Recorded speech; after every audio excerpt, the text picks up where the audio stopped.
Eu sempre fui uma pessoa que gostava muito de conversar. Eu tenho um jeito muito... Meu approach pra conversa é muito fácil, assim. Eu gosto muito de conversar e fui futucando, mas fala, fulano, fala. De repente ele falou, olha, quando eu era criança, eu fui abusado sexualmente pelo meu próprio pai. Nossa. Agora, para criar uma polêmica, já que a senhora falou algumas vezes do diabo, eu até já falei sobre isso várias vezes, tem corte meu aí falando da parte lógica em relação à história de Cristo. Eu brinco assim, apesar de eu não ter uma igreja, eu concordo em tudo com Cristo. Né? Eu concordo em tudo com Cristo. Só que eu falo, não sei porquê, eu já pensei muito sobre isso. Eu vejo muita gente falando que Deus falou com ele. E eu falo, pô, por que Deus não fala comigo? Né? Nunca falou comigo. Até eu falo assim, eu acho que eu devo estar indo bem. Eu acho que Deus fala assim, eu não preciso falar com ele que ele tá indo bem. Eu penso assim. Só que assim, como eu acho que eu estou no caminho certo, eu pelo menos, como eu falei, eu concordo com Cristo e eu tô no caminho certo, eu não tenho nenhum medo do diabo me possuir. Eu não tenho medo, zero meu medo do diabo. Eu desafio o diabo a me possuir. Coloca ali, ó. É. Vai agora. Eu desafio o diabo a me possuir. A pessoa que é possuída pelo diabo, ela tá com alguma fraqueza, ela tá em pecado. Por que a pessoa é possuída? Porque eu não acredito que o diabo consiga me possuir. Eu entendo, mas na verdade, assim, o estágio da possessão, ele não é o primeiro estágio, entendeu? Tudo começa numa seta, como Efésios capítulo 6 diz, que existe um escudo chamado escudo da fé, com o qual você pode apagar essas setas, que são as palavras que ele fala, que o mal fala na sua cabeça, na primeira pessoa do verbo, para que você pense que é o seu próprio pensamento. Então, desde que você é criança, se você veio de um lar, por exemplo, onde Jesus não estava, onde Jesus não era invocado, o que a Bíblia nos conta é que a terra está caída. E que a terra, ela antes de cair, ela estava dentro da eternidade.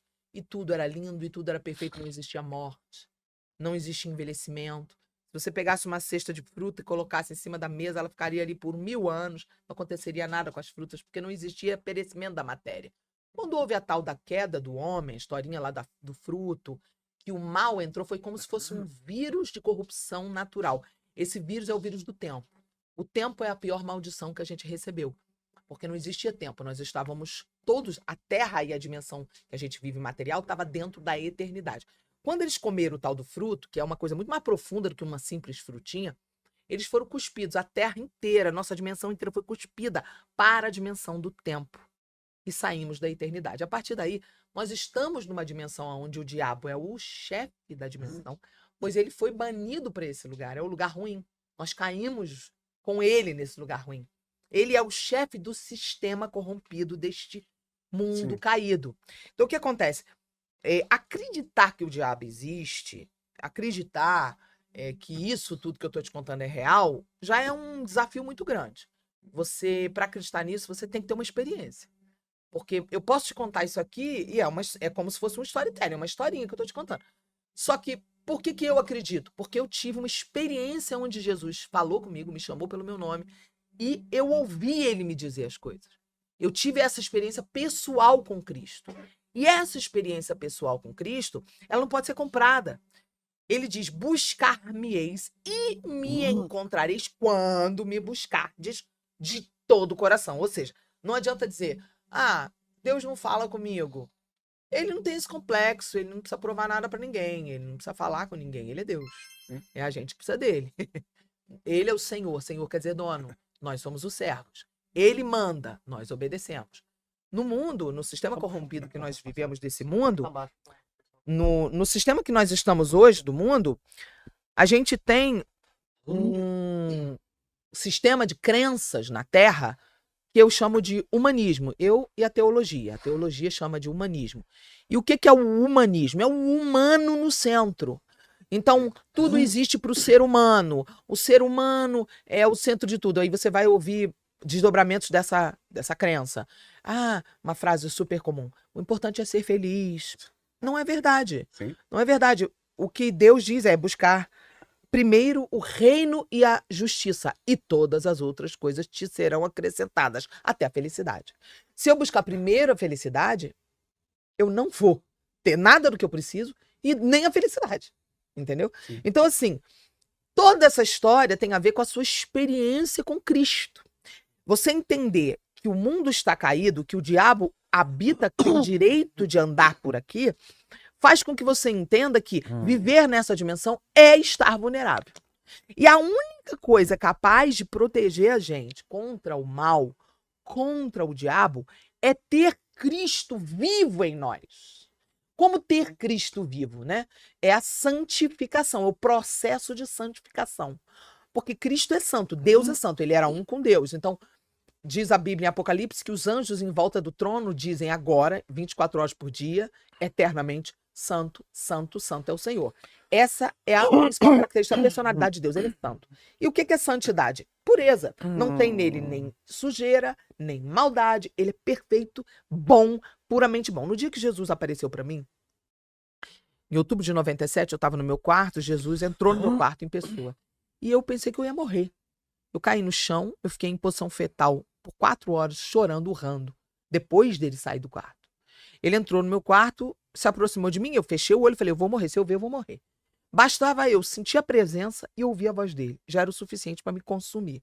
Ele parou numa distância, mais ou menos, vou te dar aqui, uns 2,5 metros.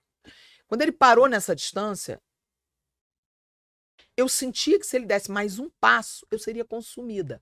Mas não era fogo. É como chegar perto de uma fogueira. Você vai chegar perto de uma fogueira. Tem um momento que você não consegue mais se aproximar. Sim, você ainda está longe do fogo, mas já está queimando. Mas você não está com a mão no fogo, mas já está queimando. Por quê? Porque a intensidade eletromagnética ali, a aura daquele fogo, é uma coisa que ultrapassa o limite do fogo. E a presença de Jesus era como se fosse chegar perto de uma fogueira. Só que em vez de ser fogo, era amor na essência. E amor na essência era uma coisa que eu achei que eu já tinha sentido. Eu nunca tinha sentido o que eu senti naquele dia. Era um amor que me consumia o meu ser. A presença dele foi se aproximando de mim e cada passo que ele dava e cada palavra que ele dizia, eu enxergava o quão miserável eu era, o quão estragada a minha vida estava, o quão pecador eu era, o quão errada eu estava. Porque cada passo que ele dava, a pureza, a santidade, o amor em essência era tão puro e tão perfeito que contrastava com toda a sujeira que estava na minha vida. Eu tive uma experiência de conversão imediata e arrependimento profundo de viver a vida errada que eu vivi, mesmo sem entender, nunca tinha lido a Bíblia. Eu me converti instantaneamente. A partir daí eu comecei a querer entender mais. A partir daí eu fui entender também sobre o diabo. A partir daí é que eu fui estudar. Mas a primeira coisa, você tem que ter uma experiência com Cristo. Mas por que o diabo consegue entrar em algumas pessoas? Qual é o problema dessas pessoas? Vou chegar lá. Na verdade, é muito mais complexo do que você imagina. Como o mundo está caído, a terra está suscetível a ele. O diabo ele tem direito. Onde a gente vê isso na Bíblia? Em Mateus capítulo 4. Jesus é levado para o deserto para ser tentado pelo diabo. Ou seja, Jesus não é levado para passear. Ele é levado com o objetivo de ser tentado. Sim. Esse era o propósito. Qual o propósito? Ser tentado. Mas então, o diabo não tinha poder sobre Jesus, a não ser tentar convencê-lo. A não ser que ele desse. Que Jesus isso desse. Que eu acredito. Mas aí é que tá.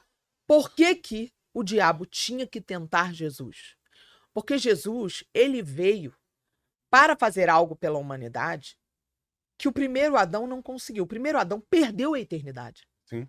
O primeiro Adão perdeu a eternidade porque ele desobedeceu a Deus. Aí tem a historinha da mulher, que a mulher comeu e ofereceu. Ele poderia ter dito, não vou comer. Deus, corre aqui, a mulher que o Senhor me deu, comeu e eu não quero comer. E Deus poderia dar um sono profundo nele, um sono profundo nela, desintegrar ela, apagar ela da memória dele. Para Deus era assim fazer isso. Refazer uma mulher nova sem defeito de fábrica para ele. Porém, ele escolheu. Qual foi a escolha? Porque Deus não quer robô. Ele quer que a gente escolha. Ele dá o livre-arbítrio porque ele quer que a gente escolha. Que essa palavra livre-arbítrio, ela é uma palavra muito contraditória na teologia. Porque muitos teólogos não acreditam que exista livre-arbítrio. E quando eu falo de livre-arbítrio, eu estou me referindo, deixa eu deixar bem claro isso aqui para os teólogos de plantão.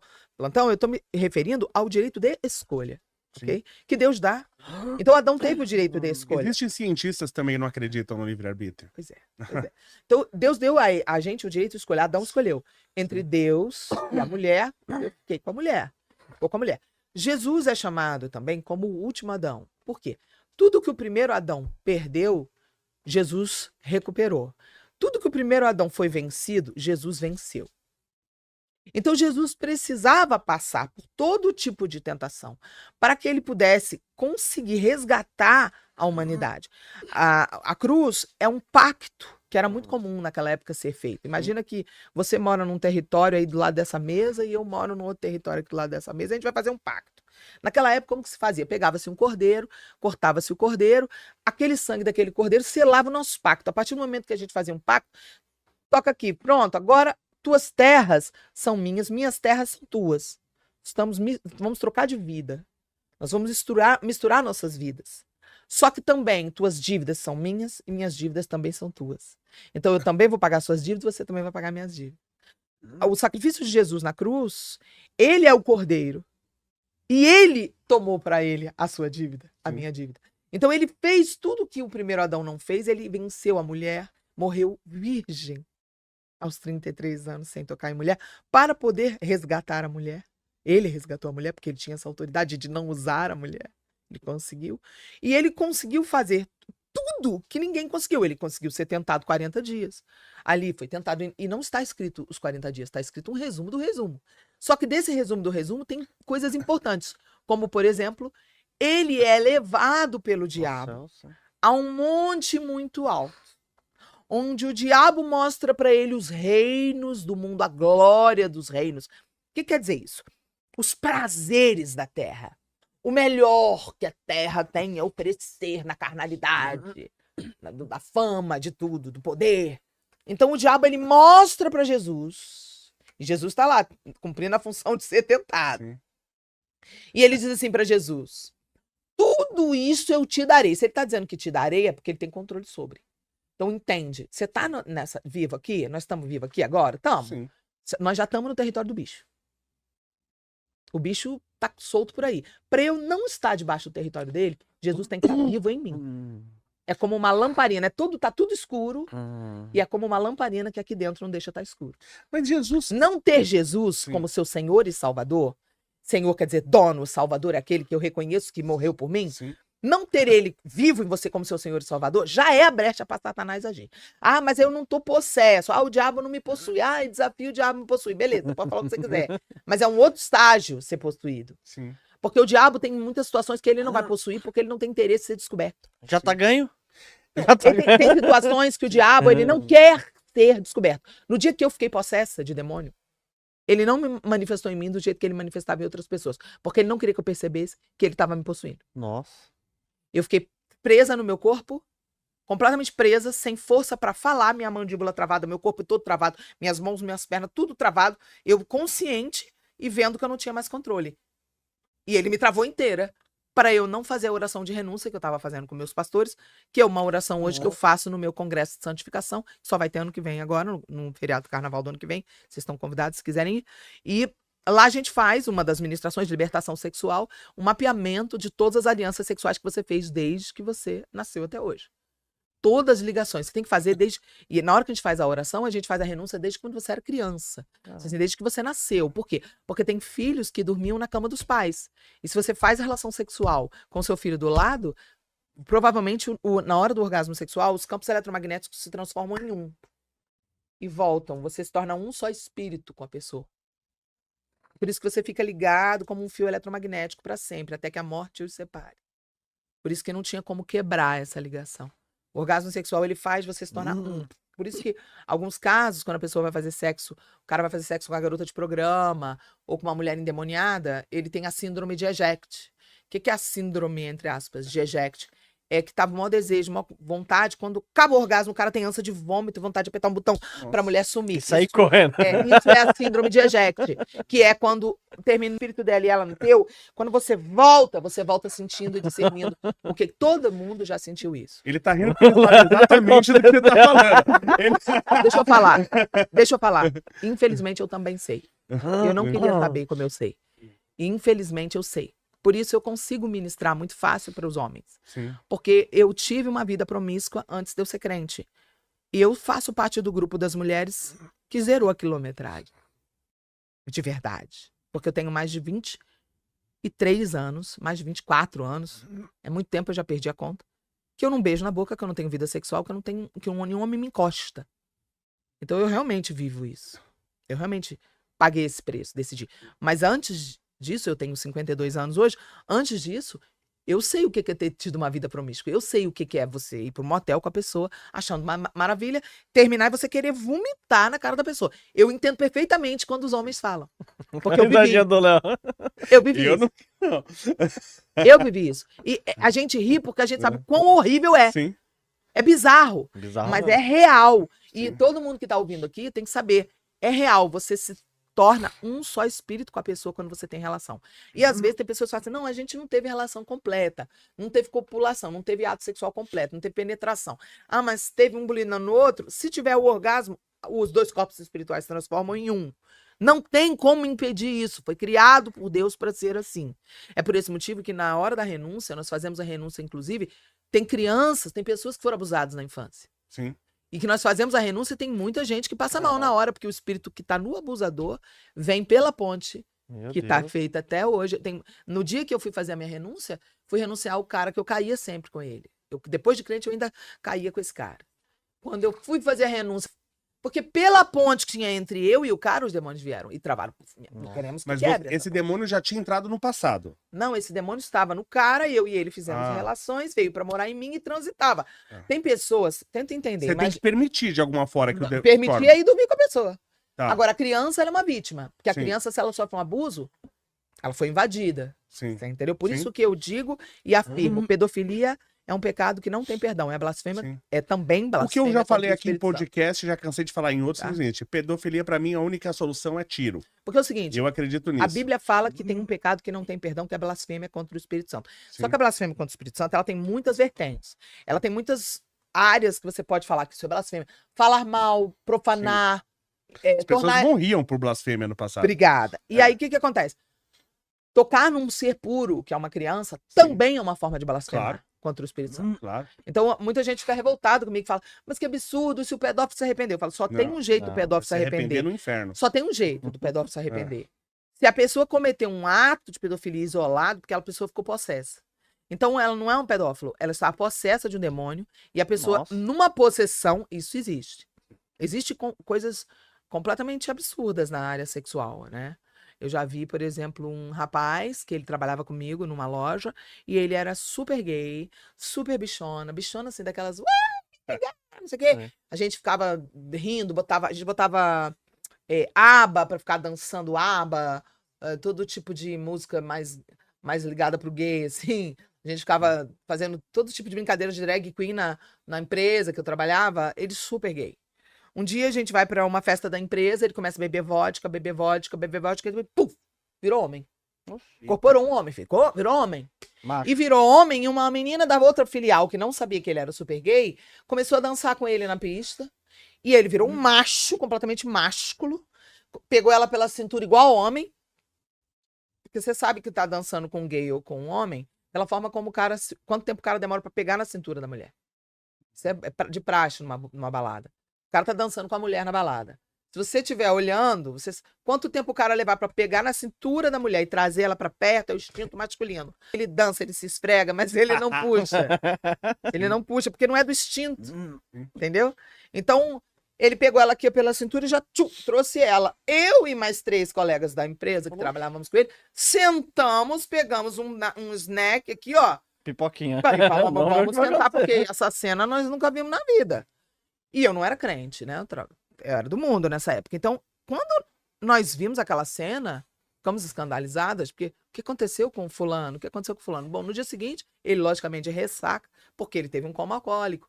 E ficou com a menina, beijou chupão na menina, no meio da pista, se agarrou com a menina. Foi uma cena de filme. Assim. Mas no final das contas, tá? Ele... acabou passando mal, não dormiu com a menina, né? Porque se tivesse dormido, ela ia dormir com o Thor, acordar com a Princesa Leia. Agora, uma coisa que eu... E, só pra você entender, no dia seguinte, o desfecho é esse. Sim. Eu falei com ele. Falei, O que aconteceu? por quê? O que aconteceu com você ontem? Por que você teve aquele comportamento? Cara, você mudou completamente. Ele, ai, não conversa comigo, ai, não fala. Super feminino ele. Sei. Aí, de repente, ele virou pra mim e falou assim... Eu sempre fui uma pessoa que gostava muito de conversar. Eu tenho um jeito muito... O meu approach pra conversa é muito fácil, assim. Eu gosto muito de conversar. E fui futucando, mas fala, fulano, fala. De repente, ele falou, olha... Quando eu era criança, eu fui abusado sexualmente pelo meu próprio pai. Nossa. Então, eu me tornei aquilo que o meu pai queria que eu fosse. Nossa. Então, o que ele mostrou? Quando ele incorporou, eu não sei se ele estava incorporado, mas quando ele ficou dopado de bebida, quando ele entrou no estágio da bebida, que eu não posso afirmar que ele estava incorporado, mas ele parecia ter virado uma outra pessoa, ali talvez estivesse a essência verdadeira dele. Talvez ele tivesse incorporado, talvez o diabo tivesse também se aproveitando disso. Entendeu? Então, assim, existem coisas que a gente não tem ideia do que está por trás. Mas voltando a responder a sua pergunta, o que faz uma pessoa ser incorporada e outra não? São N fatores. A incorporação ela já é um estágio mais avançado. E nem sempre o diabo quer aparecer. Entendeu? Nesse caso desse rapaz, se era um demônio, não apareceu. Não dá pra você saber se era um demônio ou não. A verdade é que, para você ficar incorporado, tem uma série de coisas que vai depender. Existem demônios que não incorporam. Tem mais essa para completar.